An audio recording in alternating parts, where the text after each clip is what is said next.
10 সাংবাদিক সহ 11 জনের ব্যাংক হিসাব জব্দ করার নির্দেশ দিয়েছে বাংলাদেশ ব্যাংকের আর্থিক গোয়েন্দা সংস্থা বাংলাদেশ ফাইন্যান্সিয়াল ইন্টেলিজেন্স ইউনিট। একই সঙ্গে তাদের ব্যক্তি মালিকানাধীন প্রতিষ্ঠানের ব্যাংক হিসাবও স্থগিত রাখার নির্দেশনা দেয়া হয়েছে। প্রতিষ্ঠানগুলোর কাছে এ সংক্রান্ত নির্দেশনা পাঠিয়েছে সংস্থাটি।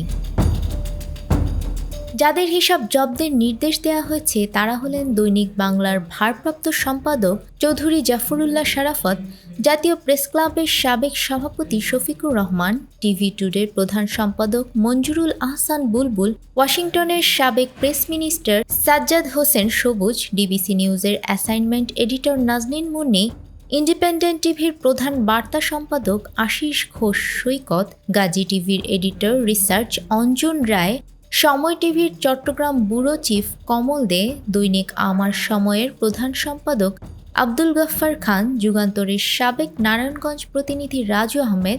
হিসাব জব্দ করা ব্যক্তি ও তাদের ব্যক্তি মালিকানাধীন ব্যবসায়িক অ্যাকাউন্টের সব ধরনের লেনদেন আগামী 30 দিন বন্ধ থাকবে। প্রয়োজনে লেনদেন স্থগিত করার এ সময় বাড়ানো হবে। লেনদেন স্থগিত করার এ নির্দেশের ক্ষেত্রে মানি লন্ডারিং প্রতিরোধ বিধিমালা সংশ্লিষ্ট ধারা প্রযোজ্য হবে বলে বিএফআইইউ এর চিঠিতে বলা হয়েছে। চিঠিতে আলোচিত ব্যক্তিদের নাম, জাতীয় পরিচয়পত্রের তথ্য দেয়া হয়েছে।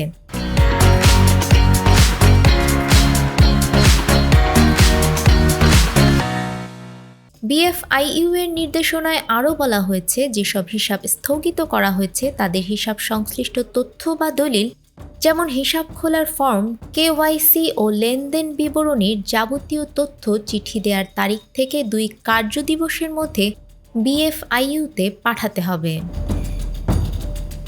নিউজ ডেস্ক, আমাদের সময়।